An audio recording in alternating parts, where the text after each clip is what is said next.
damos gracias. A ti, mi Dios, y solo a ti la gloria, la honra y la alabanza. En esta mañana, gracias por permitirnos reunirnos en tu casa, más allá de la pandemia, Señor, guardando, por supuesto, las medidas de bioseguridad. Qué bueno que es llegar a tu casa, adorarte, alabarte, a bendecir tu santo y precioso nombre, a escuchar tu palabra, a meditar en ella. Gracias, Dios, por lo bueno y lo fiel que tú eres. En esta mañana, Señor, Espíritu Santo de Dios, que tú seas aquel que nos instruye, que nos exhorta, que nos habla, que no sean solamente palabras humanas, sino que tú, Santo Dios, tu siervo, puedas, Dios amado, hablar a cada persona lo que tú tienes para este día. Te amamos, Señor, te bendecimos y te glorificamos. En el nombre precioso de Cristo Jesús. Amén, amén y amén. Bienvenido, mi querido hermano. Qué gusto poder verle hoy, en este día, en esta mañana, a cada uno de ustedes. Es una bendición.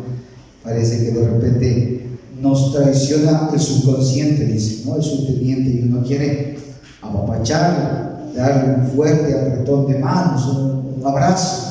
Nos vemos en algunos, a los 10 meses hacíamos cuentas, entrando al culto, y en algunos casos sería ya casi al 11º mes. Entonces, mire, un año, pero el Señor ha sido fiel. Amén. El Señor ha sido fiel. Y no solamente por el hecho de que tenemos vida, no solamente por el hecho de que estamos vivos, sino entendiendo la Escritura, por el hecho mismo de que a través de su palabra Él nos ha mostrado qué implica tener vida. Porque la gente que no conoce al Señor, la gente que no ha creído en Él, que no tiene fe, que no se ha arrepentido, sigue viviendo, entre comillas, viviendo en sus delitos y pecados. Y a esto la palabra le llama estar, ¿qué? Muertos. Por lo tanto, cuando nosotros entendemos a plenitud lo que la Escritura nos dice con relación a tener vida, comprendemos que estamos vivos, no solamente físicamente hablando, sino aún espiritualmente hablando. Y eso trae gozo, eso debe traer el mayor contentamiento. ¿Por qué? Porque sé que estoy vivo físicamente, pero más allá de eso estoy vivo espiritualmente. Entonces comprendo lo que el Señor me muestra, lo que el Señor me dice. Esta es la tercera semana que estamos hablando de un tema general: exhortaciones y amonestaciones, que la misma Escritura, que la misma palabra de Dios nos está mostrando. Exhortaciones y amonestaciones que la misma Biblia nos está indicando, que nos está enseñando, que nos está exhortando y amonestando. Hace 2 semanas entonces hablábamos de cómo Judas exhortaba a la iglesia. Y me va a permitir brevemente resumir, pero es para poder entender todo este contexto de lo que hemos estado hablando. Judas exhortando a los cristianos, Judas exhortando a la iglesia, decía: hermanos, es necesario que se entienda algunas cosas básicas. Y lo primero que decía Judas exhortando a la iglesia es que la palabra debe estar presente todos los días en la vida del creyente. Amén. Judas comenzaba diciéndonos: mira, si dices ser cristiano, hay algo que no puede salir de ti. Y él lo que expresaba es la importancia de que la palabra de Dios esté presente cada día en la vida del creyente. ¿Y sabes por qué decía? Porque en el final de los tiempos van a venir muchos burladores, básicamente a burlarse de esta palabra, tomándola como mínimo, minimizando y viviendo su vida, decía esta exhortación, de 2 maneras. La una, solamente satisfaciendo sus propios deseos, y la segunda, dividiendo todo. Es decir, el cristiano debe claramente comprender que su fundamento como tal para el diario vivir, para el caminar, debe ser la Escritura. porque en el final de los tiempos mucha gente va a estar alrededor nuestro, primero burlándose de dicha palabra y segundo, en esa burla, tratando de insistir en que solamente uno debe de vivir para satisfacer los deseos de ese momento, de ese instante. Y por supuesto, ahí es donde se da la fricción, porque la pregunta es, el mundo te dice entonces vive de esa manera, no importa lo que sucede después, igual mañana te mueres, igual mañana se acaba todo. Pero el cristiano, comprendiendo qué es lo que dice la Escritura, dice no puedo vivir de esa manera. Y lo segundo que causaban los burladores es entonces dividirlo todo. Judas entonces vuelve a retomar qué es lo que debe hacer el cristiano y dice, tú debes crecer en la fe. Y para crecer en la fe, lo primero ya nos mencionó que era que la palabra esté presente. Pero el segundo requisito, el segundo ingrediente que Judas hablaba es que es necesario para poder crecer en la fe que permanezcas orando en el Espíritu. Esto ya lo vimos. Y decía, es necesario entonces que tú ores en el Espíritu. ¿Y por qué la aclaración en el Espíritu? Para que no solamente sea una oración relacionada con solamente mis deseos, como decían los burladores, para que no solamente sea una oración tal vez porque necesito algo o tal vez porque quiero algo. Y lo hemos dicho, no es una oración, una lista de peticiones solamente, necesito esto, sino todo lo contrario, que teniendo la Escritura como mi fiel compañía, pues entonces comienzo a orar en el Espíritu al Señor. ¿Qué es lo que obviamente debo hablar con Dios? ¿Qué es lo que debo escuchar de Dios? Y para esto también recomendaba a Judas que no nos olvidemos de vivir en el amor, decía. Vive en el amor de Dios, viviendo en el amor de Dios, entendiendo cuánto Dios nos ha amado, cuánto Dios nos ha perdonado, cuánto Dios ha dado por nosotros. Y esto cada instante, reconociéndolo, pues nos hace vivir en el amor, sabiendo que hay una recompensa final, sabiendo que esperamos más allá de esta tragedia, más allá de las circunstancias difíciles, más allá de los problemas que cada uno de nosotros tenemos, más allá de las dificultades, luchas que cada día tiene el cristiano, nuestra esperanza está ¿en qué? En la vida eterna, en el premio eterno, en que Él vendrá por su iglesia y la llevará para estar con Él por siempre y para siempre. Entonces yo vivo en esa esperanza. Finalmente Judas decía que mientras todo esto esperamos, que mientras todo esto llega, estamos aquí. Por lo tanto, ¿qué es lo que debemos hacer? Trabajar en la obra. Está claro que todo lo que hemos mencionado está ahí, pero mientras esto se da, dice la palabra, entonces estamos aquí. Mientras esto pasa, sucede que Cristo viene, debemos trabajar en la obra. ¿Y qué implicaba trabajar? Enseñar. ¿Y qué cosa? Y predicar, o predicar y enseñar su palabra. De esa manera entonces estás trabajando en la obra. Y haciendo esto, culminaba Judas ¿con qué? Con misericordia. Es decir, no hacerlo por hacerlo, no hacerlo porque toca, no hacerlo de mala gana, sino que así como Dios tuvo con nosotros ese trato, nosotros podamos tener con los que nos escuchan.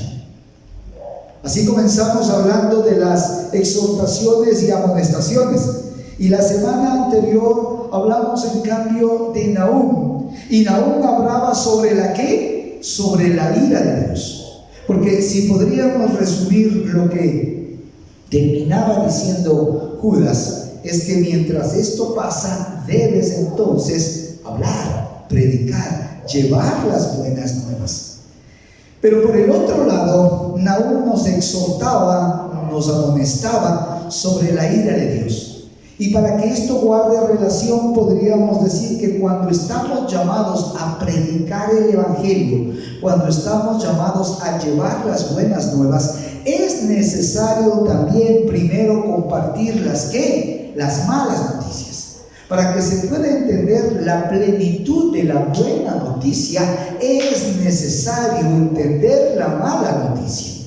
Es decir, si Judas terminaba exhortándonos a predicar el Evangelio y a enseñar, a dar la buena noticia, es necesario que comprendamos que para que surta un verdadero efecto, es necesario también al mundo decirle la mala noticia primero. Y tal es así que entonces Nahum nos exhortaba y nos hablaba sobre la ira de Dios. ¿Y qué implicaba? ¿Qué relación tiene la buena noticia, la mala noticia y la ira de Dios? Y es necesario, mencionábamos en el libro de Nahum, y Nahum nos exhortaba y Nahum nos enseñaba que para que podamos entender a plenitud esa buena noticia, partiendo entonces de la mala e explicando qué implica la ira de Dios, comprendíamos que el hombre como tal es ¿qué? Pecador, que el hombre como tal se apartó de la voluntad de Dios.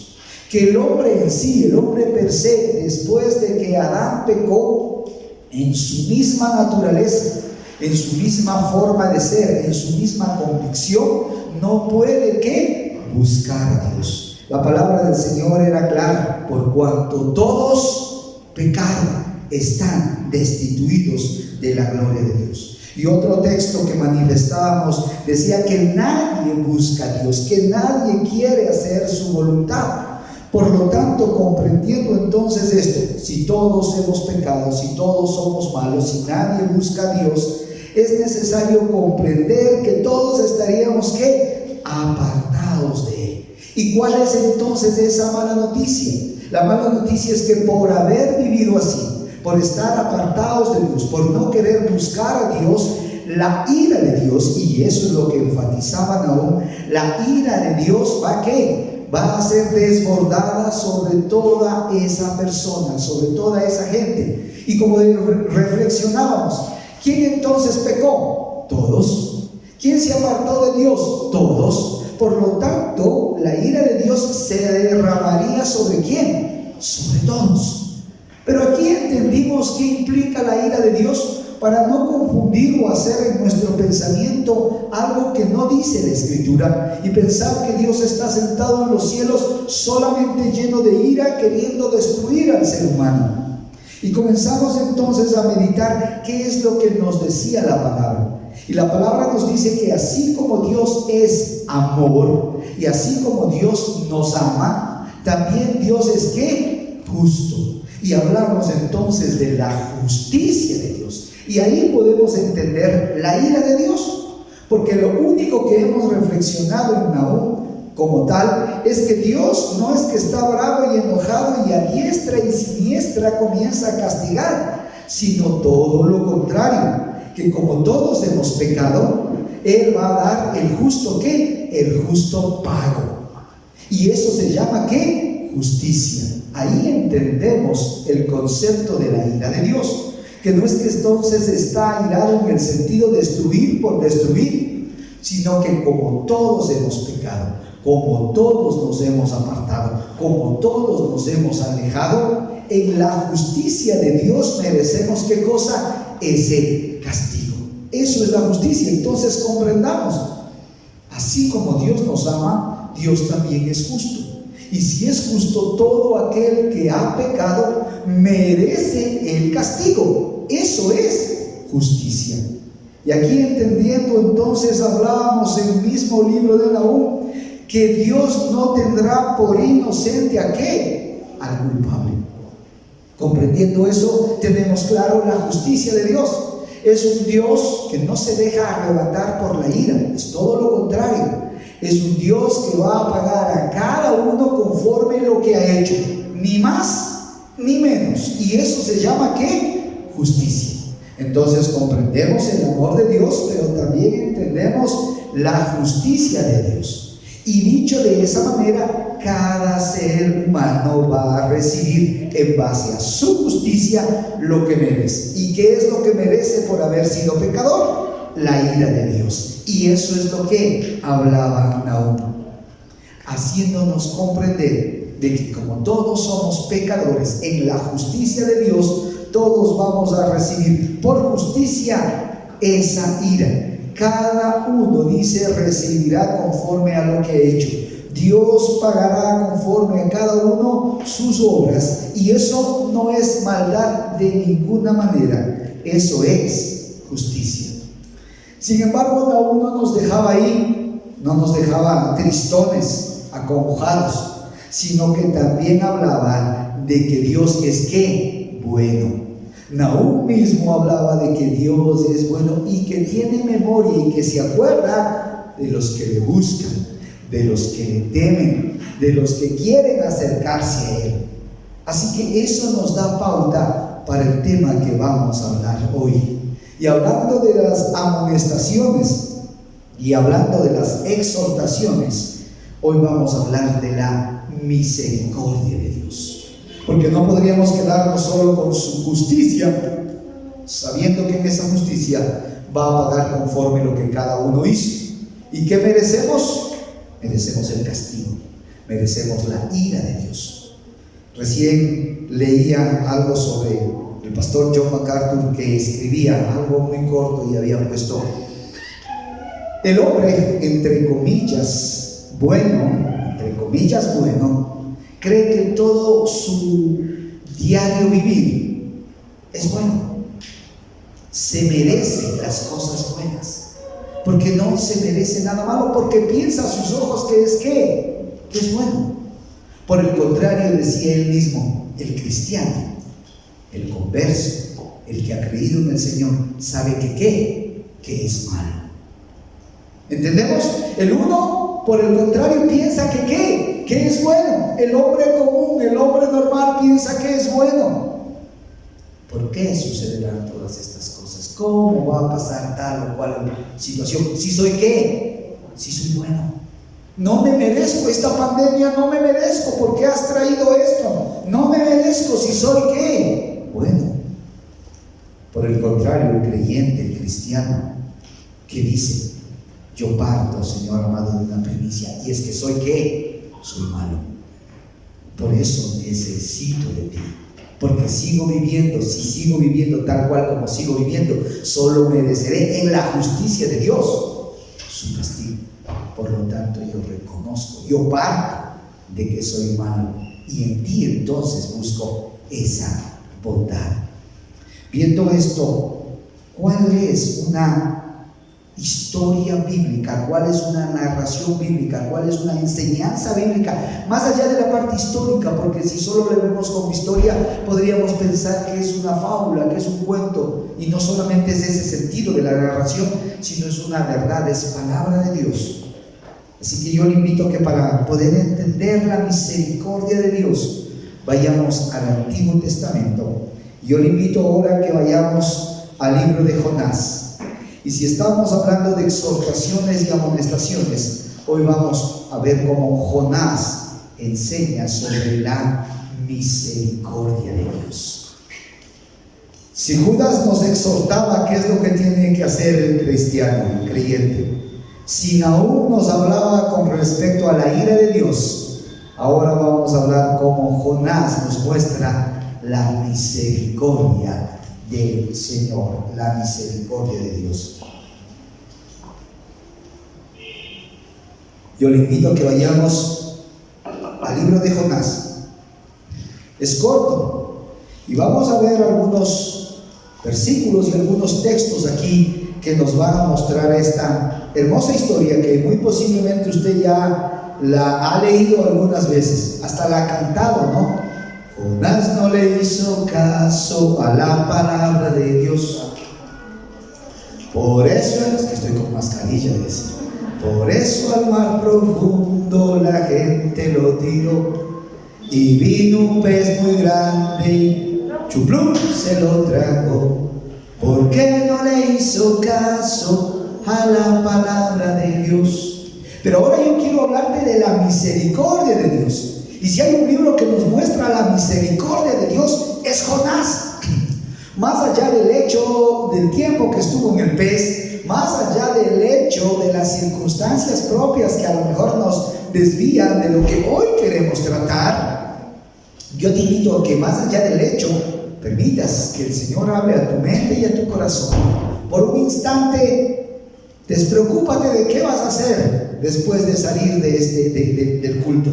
Y solamente que el Señor entonces nos muestre la misericordia de Dios. Jonás, capítulo 1, versículos del 1 al 2, para comenzar la historia.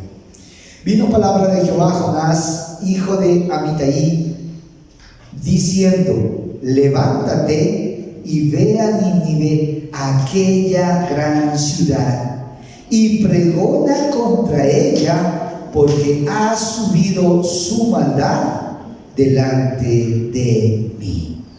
Amén.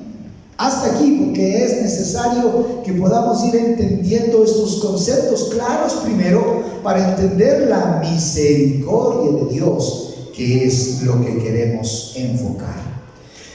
Versículo 2: levántate y ve a Nínive. ¿Qué vemos aquí? Una orden, un mandato, una disposición. Levántate y ve. ¿Qué es lo que le está diciendo Dios al profeta? Yo quiero que cumplas esto. No le dice: mira, yo después de haber visto una serie de circunstancias en tu vida, pues te voy a proponer un trato. No, le está ¿qué? Disponiendo, le está ¿qué? Ordenando. Para ir entendiendo la misericordia de Dios, podemos analizar ciertas cosas que nos van a dar entonces mayor luz para esto de la misericordia de Dios. Y es que muchas veces decimos: Señor, ¿y dónde está tu misericordia? ¿Y dónde está tu gracia? ¿Y dónde está tu amor? Pero no queremos, ¿qué cosa? Obedecer la palabra del Señor. ¿Está conmigo? Partimos, es decir, para poder entender claramente los conceptos de Dios con relación a gracia y misericordia, también hay que comprender que hay cosas que Dios está ¿qué? Disponiendo desde un principio. No están puestas para que usted las analice. Ejemplo: ir por todo el mundo y predicar el evangelio.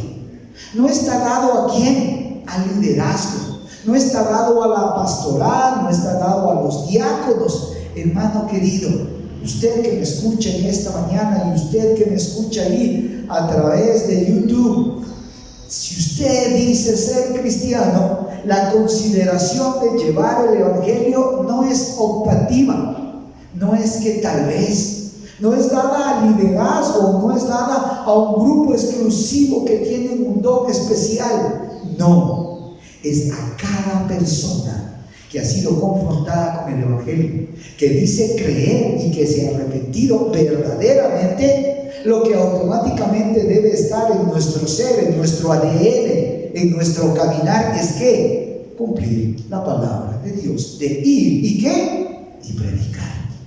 Amén. Así que cuando usted crea que no ha crecido la iglesia, pregúntese usted mismo si también usted está haciendo la obra del Señor. Ha pasado tal o cual cosa, no está funcionando. Automáticamente debemos preguntarnos: ¿estás haciendo el mandato de Dios? Aquí a Jonás literalmente le dice entonces: levántate y ve a Nínive. Es un mandato. ¿A dónde le manda? A la ciudad de Nínive. Es necesario comprender un poquito antes también quién y qué era Nínive.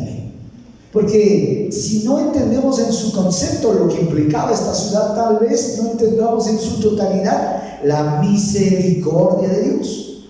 Y Nínive, mi querido hermano, deje decirle que era conocida como una ciudad sanguinaria.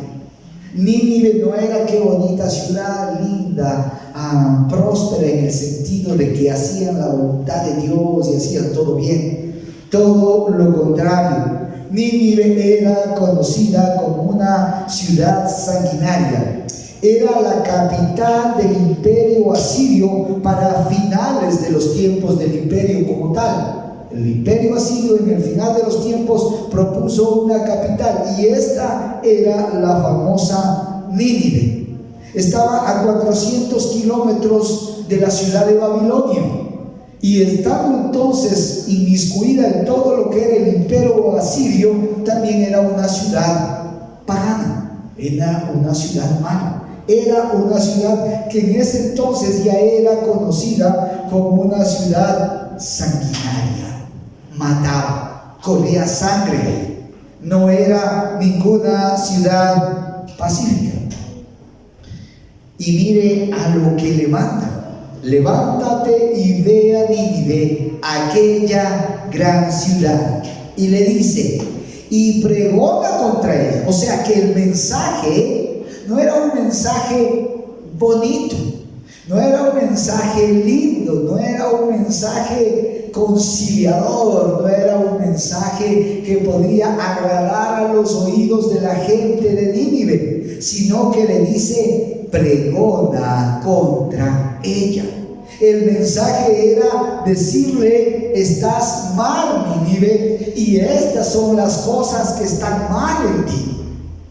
Y naturalmente cuando comparamos de la misma manera, por eso ahí entendemos lo que hemos visto en Judas, lo que hemos visto en Nahum y lo que ahora estamos viendo en Jonás.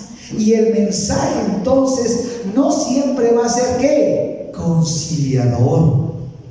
Porque el mensaje va a sacudir, el mensaje va a decirle al ladrón, deja de ¿qué? Deja de robar. Va a decirle al adúltero, deja de estar en adulterio. Va a decirle al borracho, no creas que eres obviamente ese bebedor social, sino que entiende, estás mal.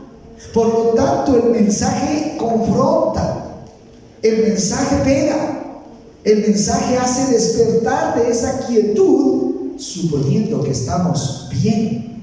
Ahora, por supuesto, en la actualidad hay púlpitos de donde se predica todo bondad, todo bien, todo chévere, prosperidad, vas a estar bien, no te preocupes, esto pasará, ya llegó la vacuna, te darán el préstamo, no pasará nada, todo lindo, todo candor, todo dulzura. ¿No pasa qué? No pasa nada.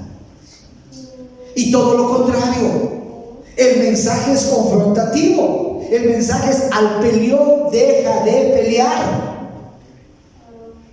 Al que habla mal, deja de expresarte de esa manera. Al mentiroso, deja de mentir. Ese es el mensaje. No pasa nada, sigue nomás mintiendo. Dios, ¿cómo te ama tanto? Oh, sigue nomás robando.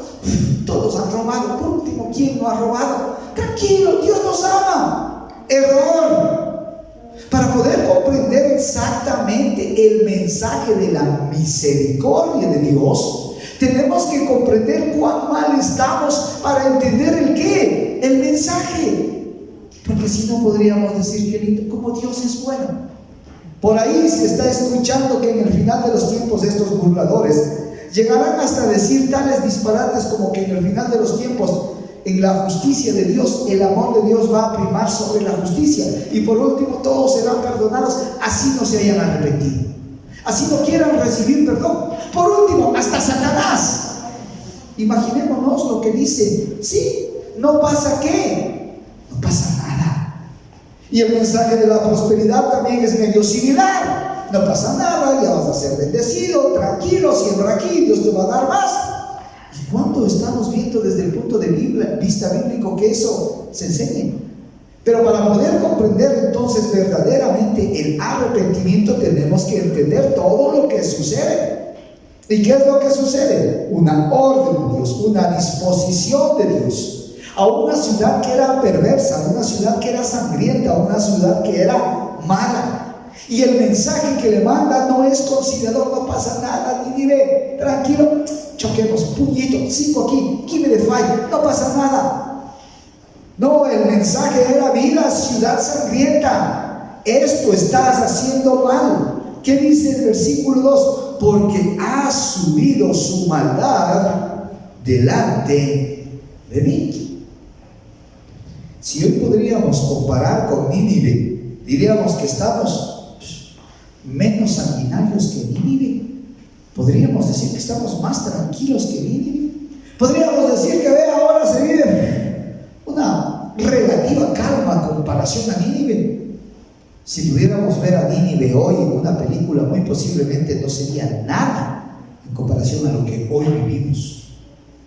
Una total forma de vivir apartada de Dios, una total forma de vivir alejado de los preceptos bíblicos, donde hay mentira, donde hay asesinatos, donde por un celular te matan y no importa, por donde no importa la situación de moral, no importa absolutamente nada, bajo el principio de los burladores.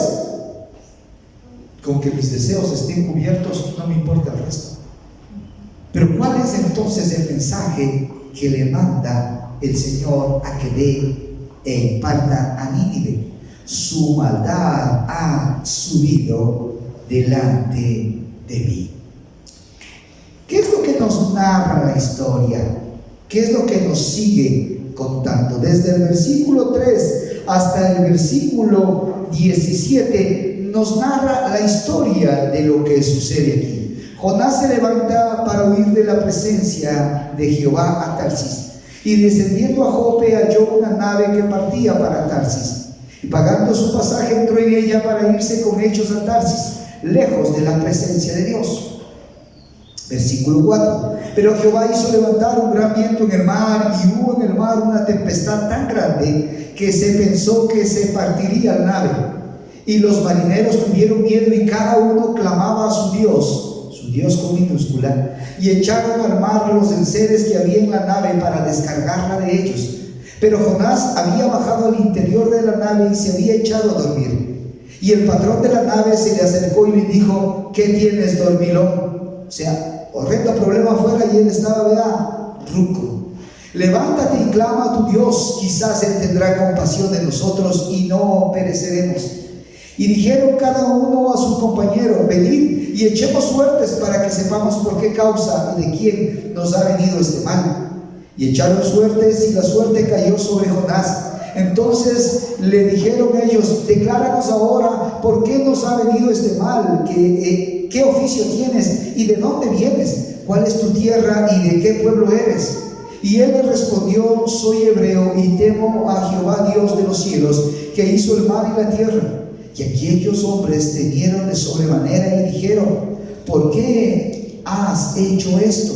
Porque ellos sabían que huía de la presencia de Jehová, pues él se los había declarado. Y le dijeron: ¿qué haremos contigo para que el mar se nos aquiete? Porque el mar se iba embraveciendo más y más. Él les respondió: tomadme y echadme en el mar, y el mar se os aquietará.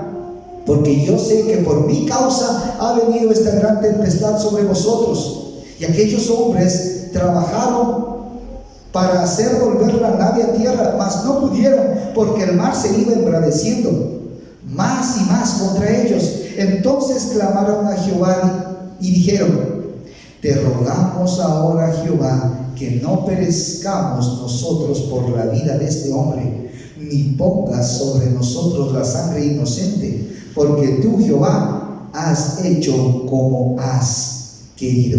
Y tomaron a Jonás y lo echaron en el mar, y el mar se aquietó y su furor, y temieron algunos hombres a Jehová con gran temor.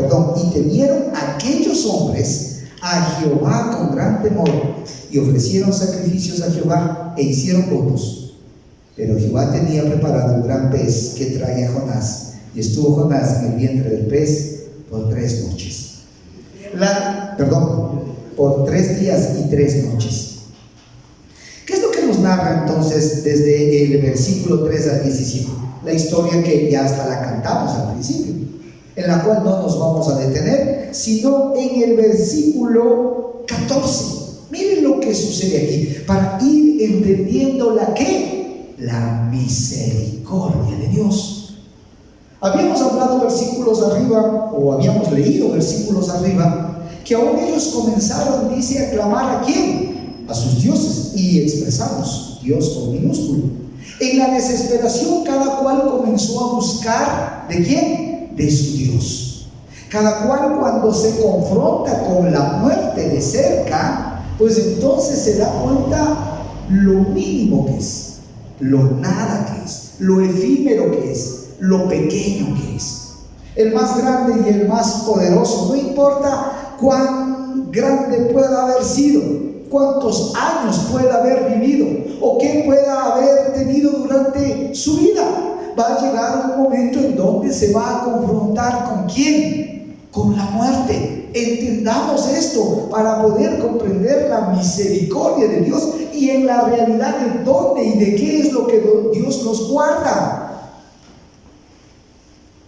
Hay un famoso periodista de la CNN, King, me parece que es su apellido, si mal no lo recuerdo, y entiendo que el día de ayer falleció, creo que muchos años en televisión, 40, 50. Algo que él se podía reconocer es que había entrevistado a todos los presidentes de Estados Unidos, sin excepción de ninguno, no importa su tendencia, a todos. Y quien obviamente llegaba a su sede, cogía esfuerzo, porque que él te entreviste era ¿qué digamos? Algo notorio, algo grande. Sin embargo, ayer murió, se acabó. Toda su experiencia, sus cuadros, sus logros alcanzados, ahí quedaron. Entendamos, hermano, para comprender la misericordia de Dios, que todos nos vamos a confrontar ¿con qué? Con la muerte. Y la misericordia de Dios fundamentalmente tiene que ver con rescatarnos de eso. Aunque aquí nos trae vida y vida en abundancia, porque nos levantó de estar muertos en nuestros delitos y pecados, pero fundamentalmente tiene relación con librarnos ¿de qué? De la condenación eterna. El periodista ahí quedó. Regresando al texto bíblico, estos hombres se confrontaban con la muerte. Clamaron a su Dios, trataron de tomar el timón de nuevo de la embarcación, botaron las cosas que hacían peso en la nave, hicieron, en otras palabras, todo lo que humanamente uno podría decir: esto va a servir ¿para qué? Para salvarme. Pero nada que ver. Se confrontan con el relato de Jonás y llegan al versículo 14, entonces, en donde estos hombres dicen y hablan lo siguiente: clamaron a Jehová y le dicen: te rogamos ahora, Jehová, que no perezcamos nosotros por la vida de este hombre, ni pongas sobre nosotros la sangre inocente, porque tú, Jehová, has hecho como has querido. Primera cosa entonces que comienzan reconociendo: la soberanía de Dios. Y en todo este proceso que hemos hablado de la exhortación y de la amonestación, hermano querido, para poder entender completamente la misericordia de Dios, debemos partir de la ¿qué? De la soberanía de Dios. Dios hace las cosas como Él quiere, cuando Él quiere y porque Él quiere. ¿Por qué? Porque es Dios. Hoy uno se pregunta: ¿y por qué pasaría esto? ¿Y por qué pasará aquello? Oh Dios, te has equivocado. Oh Señor, no es así las cosas. Entienda, en su soberanía plena todo sucede en el tiempo que debe suceder, aún esta pandemia. Es interesante desde aquí ver a cada uno de ustedes tan quietitos. No sé si por la mascarilla ahí, ¿no es cierto? No se mueve. Pero aún lo de la mascarilla en el sentido de la pandemia, Dios tiene control absoluto. La pregunta es: ¿qué Dios me está mostrando a través de esta pandemia? Si yo no aprendo eso, si yo no entiendo eso, si yo no veo la soberanía de Dios, hermano, por más vacuna Pfizer, por más vacuna china y por más vacuna rusa, y por último desarrollemos una aquí mismo, no importa. El hecho es que partamos de la soberanía de Dios. Dios es soberano y hace las cosas como Él quiere, y escoge a quien quiere y ama a quien Él quiere. Amén. Debemos entonces comenzarle dando gracias, porque si estamos aquí solamente es por su ¿qué? Por su misericordia. Amén.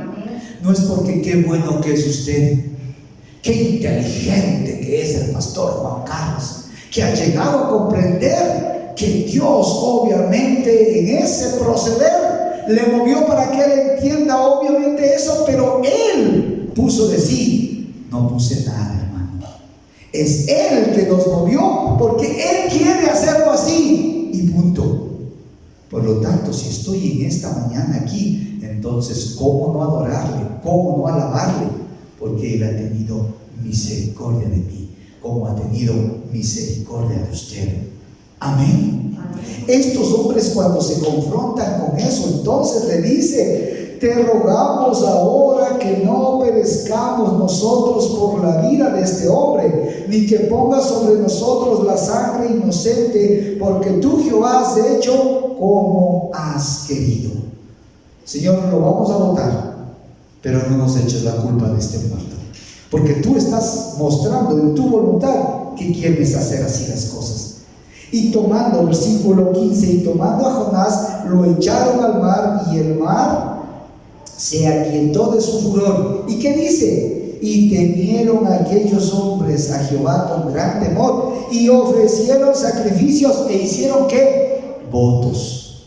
Es decir, hicieron un compromiso con Dios, porque vieron de una forma vivencial, práctica, real, lo que estaba aconteciendo. Este Dios de este hebreo que nos habló que por su culpa es lo que está pasando. Señor, no nos culpes de la muerte de este hombre, pero vamos a hacer conforme lo que tú mismo estás mostrando. Le botan al agua, ven que el mar se aquieta, e inmediatamente actúan conforme lo que habían antes mencionado. Le creyeron, en otras palabras. Es decir, Señor, tú tienes el control total, y yo te creo, y voy a vivir ahora conforme esa situación, conforme lo que tú estás mostrándonos. Nos pasamos el capítulo 2 y ahora nos vamos al capítulo 3 para entender qué es lo que sucede aquí. Y vemos la misericordia de Dios en pleno aquí, y vemos el actuar de Dios en pleno. Comprendiendo ya estos antecedentes que hemos verificado antes, Dios es soberano y tiene misericordia del que Él quiere tener misericordia, y se acabó. Capítulo 3 dice, después de que obviamente ya hemos narrado, Él fue echado al mar, lo traga el pez, Él ora, lo expulsa el pez, y ahora se da lo que sucede en el capítulo 3. Vino palabra de Jehová por segunda vez, o sea, ya ha vivido lo que vivió. Vuelve a decirle el Señor lo siguiente: levántate y ve a Nínive, aquella gran ciudad, y proclama en ella el mensaje que yo te diré.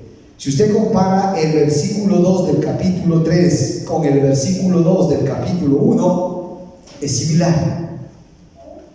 Sigue e insiste. Tú estás viviendo esta situación, pero el mensaje sigue siendo el mismo. Predica, habla, cuenta del mensaje de Dios, habla de la misericordia de Dios, habla del evangelio, que se condensa en ¿qué? Cree y arrepiéntete. Tú no estás llamado ahí para convencer a nadie, esa obra la hace el Espíritu Santo, pero en lo que a ti procede, en lo que a ti atañe, en lo que tú tienes que hacer, hazlo. Ve y predica. Y vamos a ver cómo entonces se repite en el versículo 2: levántate, ve a Nínive, a aquella gran ciudad, y proclama en ella el mensaje. A diferencia del capítulo 1, aquí naturalmente Jonás ya no huye, ya no se esconde, sino que dice: y se levantó Jonás y fue a Nínive conforme la palabra de Jehová. Antes de entrar al detalle de lo que sucede, así como nos detuvimos en el capítulo 1, detengámonos por un segundo en el capítulo 3 para entender algo. El mensaje, ¿cuál es? Conforme a la palabra de Jehová. Amén. El mensaje que usted va a dar es ¿cuál? Conforme a la palabra de Jehová. Ni más ni menos. Y es necesario volver a insistir, porque hoy posiblemente las iglesias, llamándole por darle un nombre, fallan, porque están llevando todo menos conforme la palabra de Jehová. Y caemos una vez más entonces en el mensaje de ahora, un mensaje solamente lleno desde el punto de vista humanístico, la provisión, el hecho de que solamente la prosperidad, Dios te quiere prosperar, Dios te quiere dar esto. ¿Y qué tal, hermano, si no te quiere prosperar? ¿Y qué tal si alguien va a fallecer con COVID? ¿Y qué tal si alguien en nuestra casa es tocado con este mal? ¿Cuál es entonces el mensaje que hay que darle?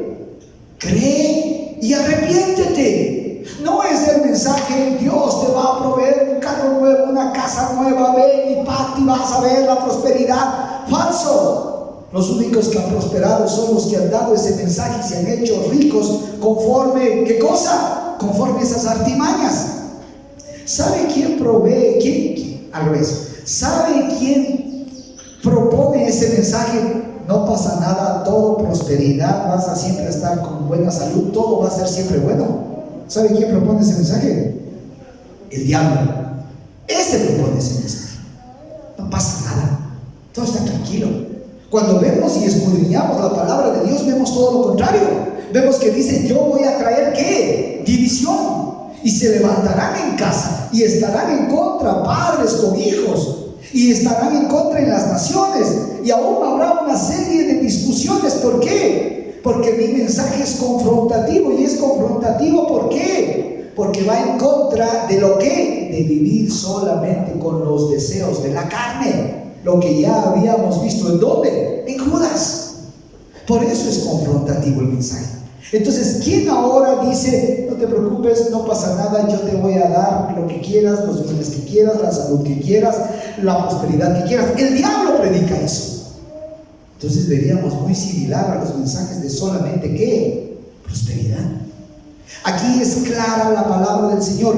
Para poder ver su misericordia, para poder ver la gracia de Dios en acción, el mensaje debe ser proclamado conforme ¿qué? Conforme la palabra de Jehová. Amén. Ni más ni menos, hermano.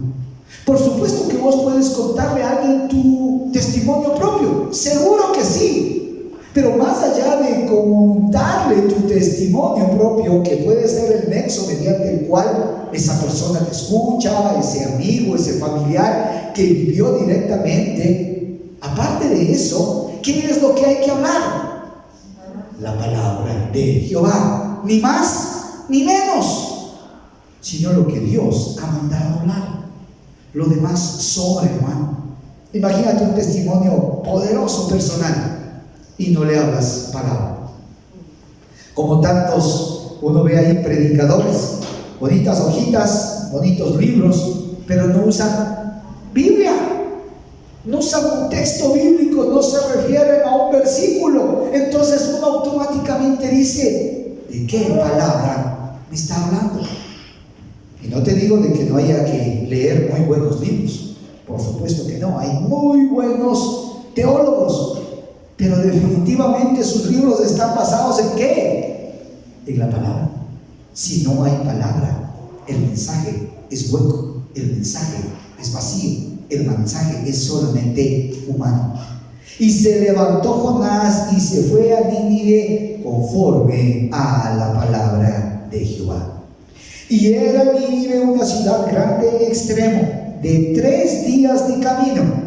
Y comenzó Jonás a entrar por la ciudad camino de un día, y predicaba diciendo: qué buena que eres, Nínive, no te pasará nada, tranquila, serás prosperada, tendrás plata y todo lo demás te irá bien. ¿Dice eso? No, no es cierto, ya la mayoría ni me paró bola a seguir leyendo. No dice eso, es obvio. El mensaje es confrontativo, el mensaje es real. Hoy muchas veces: no te preocupes, todo va a pasar, ñañita, ya, todo va a estar bien. ¡Error!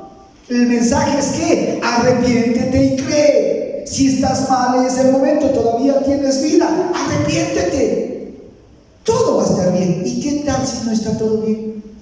Ayer escuchaba en las noticias que ahora otra nueva cepa, no sé si era la inglesa o la africana, esta sí está media más fregada. El alcalde en nuestra ciudad mismo está viendo posiblemente otra especie de semi-encierro, aunque ya han dicho no sería tan radical desde el punto de vista económico, por supuesto, pero sí desde el punto de vista del contagio. Ya los carros no pueden circular libremente pasado cierto horario. Entonces podríamos decir, todo está bien. No, podríamos decir, todavía estás con vida, entonces cree y arrepiéntete. Imagínense ahí con Jonás y los marinos. No pasa nada, tranquilo, está entrando un poquito de agua al barco, me da hasta la rodilla, pero no pasa nada.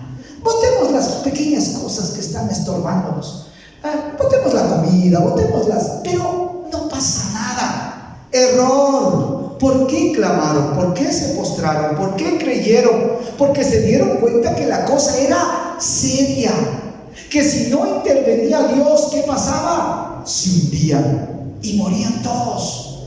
¿Qué pasa en el mensaje a Nínive? Y por eso es lo que tenemos que entender, qué es lo que está pasando hoy en día con nosotros. No pasa nada.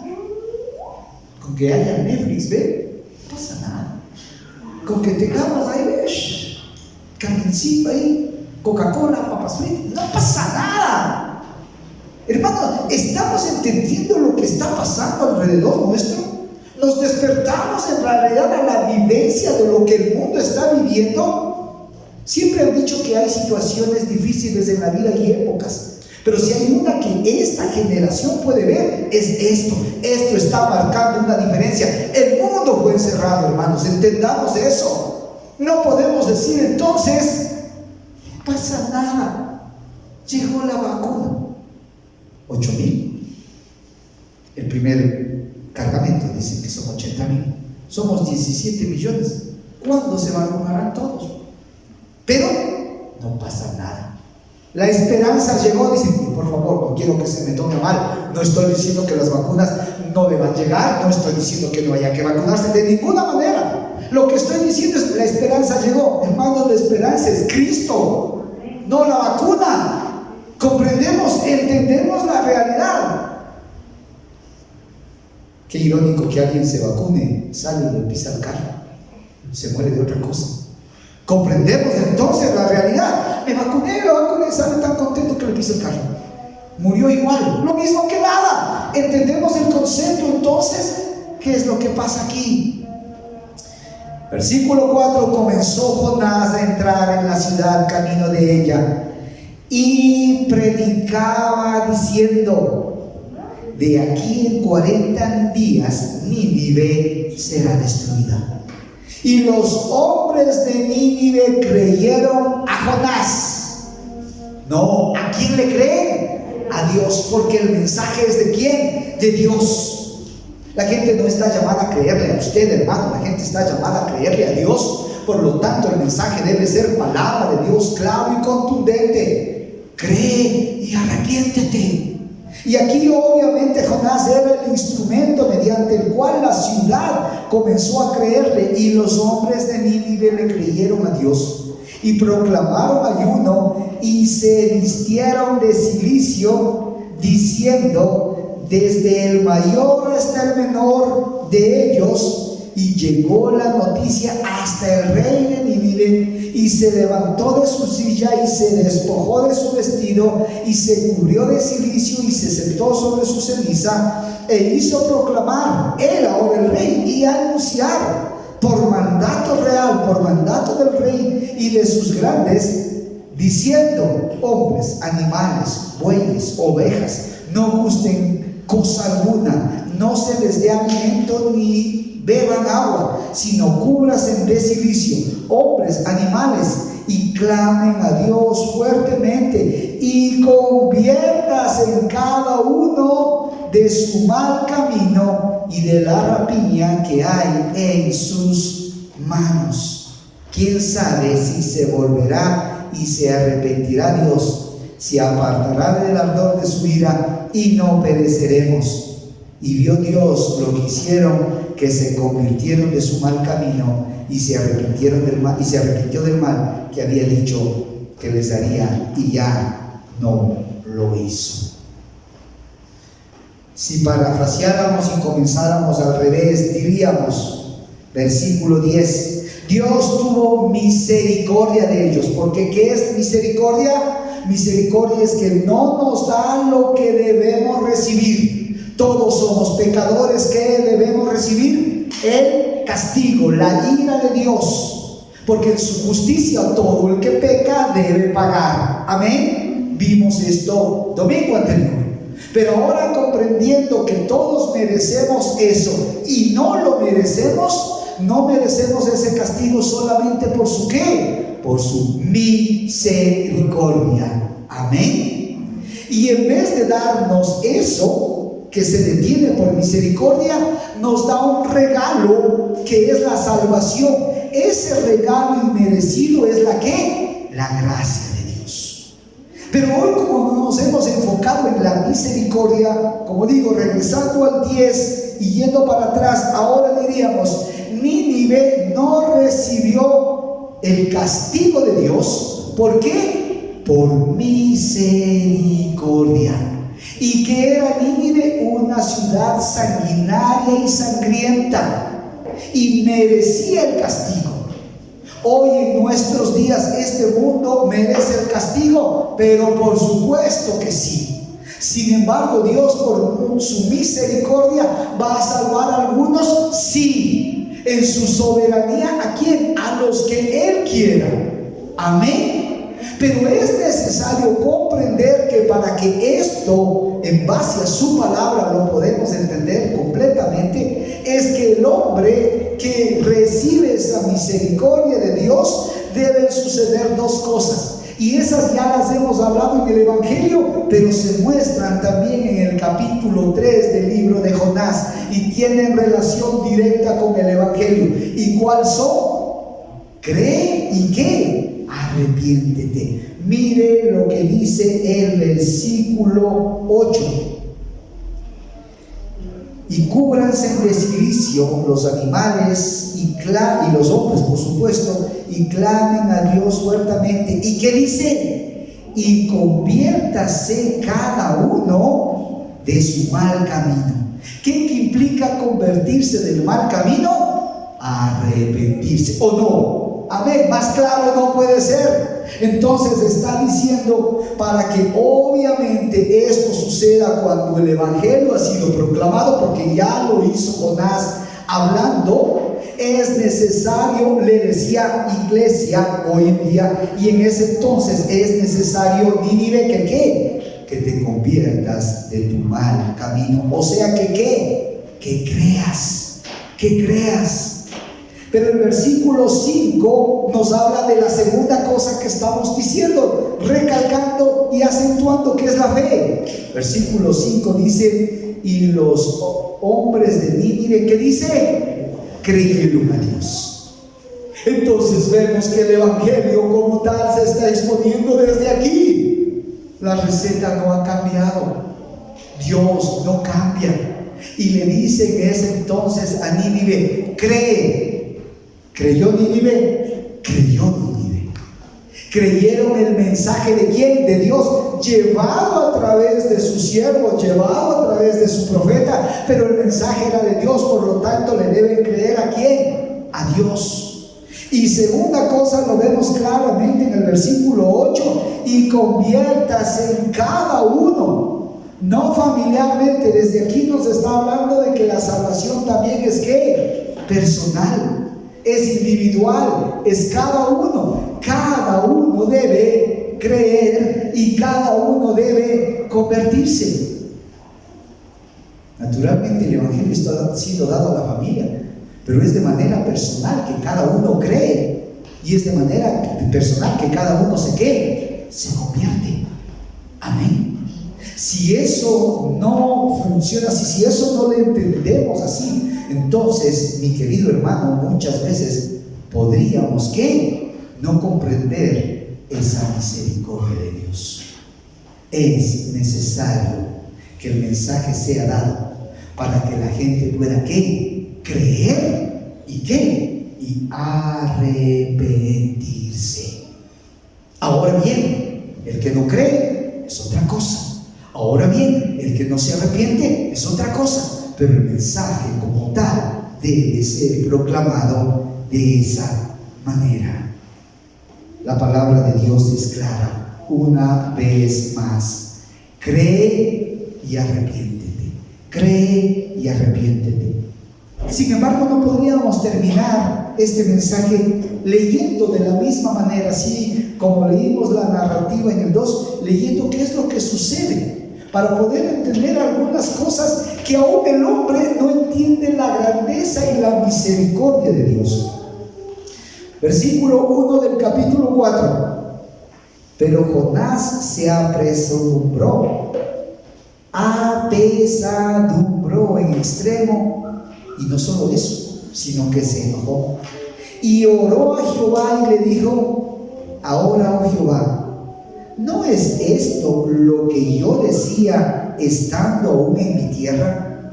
Por eso me apresuré a huir a Tarsis, porque sabía yo que tú eres un Dios clemente y piadoso, tardo para enojarte y grande en misericordia. Aquí comienza Jonás a abrir su corazón y cuenta el relato de por qué huía. ¿Sabes por qué huía Dios? Yo huía, Señor, porque yo sé que si llevaba el mensaje y daba el mensaje tal cual la palabra de Dios era, tú eres un Dios que dice misericordioso. Y como misericordioso que eres, ¿qué iba a pasar? No los ibas a castigar si ellos se arrepentían. Lo interesante es que en vez de estar contento y gozoso, Jonás estaba enojado y molesto, apesadumbrado, triste. Porque entonces, ¿para qué me haces todo esto? Si al final les ibas a ¿qué? A perdonar. Sin embargo, está siendo claro. Jonás está expresando los atributos propios de Dios. Dios es amor, pero Dios es justicia, hermano, no lo olvide. Pero también Dios tiene ¿qué? Misericordia de aquel que le cree, y de aquel que se arrepiente. Por lo tanto, como usted no sabe quién se va a arrepentir y quién va a creer, usted tiene que seguir llevando el mensaje. Amén. Y usted también debe entender el mensaje, porque esto también es bueno reflexionar ante uno mismo. Hay veces que queremos llevarlo, pero la pregunta es: ¿nosotros estamos claros de eso? Es decir, ¿hemos creído totalmente y por ende nos hemos ¿qué? Arrepentido? ¿O todavía pretendemos llevar el mensaje a otros? Queremos que otros queremos que otros crean, queremos que otros se arrepientan, y muy posiblemente todavía nosotros no lo hemos hecho. Por eso es que el mensaje del arrepentimiento, una vez más, a quien pega primero, a quien impacta primero, es al que lo está llevando. Porque ¿cómo puedo pretender llevar este mensaje para que crean y se arrepientan si yo primero no me he arrepentido o no lo he creído? Por eso es que comienza desde mí. Por eso es que comienza desde yo. Por eso es que comienza desde adentro, diciendo en la realidad: Señor amado, ten misericordia de mí. Dice la palabra del Señor, y Dios le muestra a Jonás con esto cuánto en la realidad lo ama y cuánto en la realidad Dios tiene misericordia. Jonás le dice: por eso me apresuré a huir a Tarsis, porque yo sabía que tú eres Dios clemente y piadoso, tardo en dejarte y grande en misericordia, y que te arrepientes del mal. Aquí entendamos, no es que Dios es un hombre que se arrepiente, sino que es necesario que nos dice palabras humanas para que nosotros podamos entender. Dios ni miente ni se arrepiente, porque no es hombre ni para que mienta ni para que se arrepienta. Es que utiliza palabras para que nosotros comprendamos cuán grande es su amor y cuán grande es su misericordia. Ahora pues, oh Dios, mire qué molesto, por no decirlo menos, que estaba Jonás. Te ruego que me quites la vida, porque mejor me es la muerte que la vida. Jehová le dijo: ¿haces tú bien en enojarte tanto? Yo creo que esta palabra también de repente debería estar en nuestras mentes, en nuestros corazones y en cada uno de nosotros, comenzando por el pastor mismo. De repente deberíamos poner ahí en grandote: ¿qué haces tú bien en enojarte tanto? O sea, entiende, te estoy mostrando la misericordia. He salvado a una ciudad sanguinaria, pero que se arrepintió. Y tú te enojas por la nada, te molestas por la nada. Y salió Jonás de la ciudad y acampó hacia el oriente de la ciudad, y se hizo allí una enramada, y se sentó debajo de ella a la sombra hasta ver qué acontecía con la ciudad. Y preparó Jehová Dios una calabacera, la cual creció sobre Jonás, una enramada que le tapó a Jonás, para que le hiciese sombra sobre su cabeza y le librase de su malestar. Y Jonás se alegró grandemente por la calabacera. Pero al venir el alba del día siguiente, Dios preparó un gusano, el cual hirió la calabacera y se secó. Y aconteció que al salir el sol, preparó Dios un recio viento solano, y el sol hirió a Jonás en la cabeza, y se desmayaba y deseaba la muerte, diciendo: mejor sería para mí la muerte que la vida. Jonás un poquito extremo siempre, medio Hulk Jonás. Entonces dijo Dios a Jonás: ¿tanto te enojas por la calabacera? Y le respondió: mucho me enojo hasta la muerte. ¿Verdad que estaba hablando con Dios? Y le dijo Jehová: ¿tuviste tú lástima de la calabacera, en la cual no trabajaste, ni tú la hiciste crecer, que en espacio de una noche nació y en espacio de otra noche pereció? Y con esto termina Dios hablando de su misericordia. Versículo 11 del capítulo 4. Y no tendré yo piedad de Nínive, aquella gran ciudad donde hay más de 120,000 personas que no saben discernir entre su mano derecha y su mano izquierda, y muchos animales. Dios le está mostrando: Jonás, ¿por qué te enojas de tal forma? Eres tan iracundo de tal manera. No hay motivo, no hay razón. Pero déjame mostrarte lo esencial. Yo proveí para ti sombra. Ni trabajaste, ni la sembraste, ni hiciste nada. Prosperó y murió, se acabó. Pero yo lo hice todo. Sin embargo, te dio pena de la calabacera. Tuviste misericordia de la calabacera. Y no vas a tener misericordia de toda una ciudad de 120,000 personas que no saben discernir, es decir, que necesitan conocer a Dios. Eso es tener misericordia. Amén, mi querido hermano. Si Dios nos exhortaba que como cristianos crezcamos y no nos apartemos de su palabra, sino que en su amor trabajemos.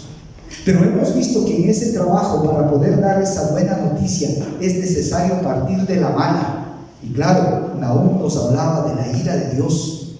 Es necesario también comprender, para que todo esto podamos entender de una mejor manera, la misericordia que Dios tiene, no solo para el mundo, no solo para los que se pierden. Partamos y entendamos de la misericordia que Dios ha tenido. ¿Con quién? Con nosotros en primer lugar. Cuánto Dios nos ha amado y no se ha enojado. Imagínense si Dios hubiera tenido el carácter de Jonás. ¿Cuántos quedaban en Nínive? Como ninguno, hermano. ¿Qué Nínive? Vamos ahora a nuestro medio. ¿Cuántos quedaríamos hoy, hermano?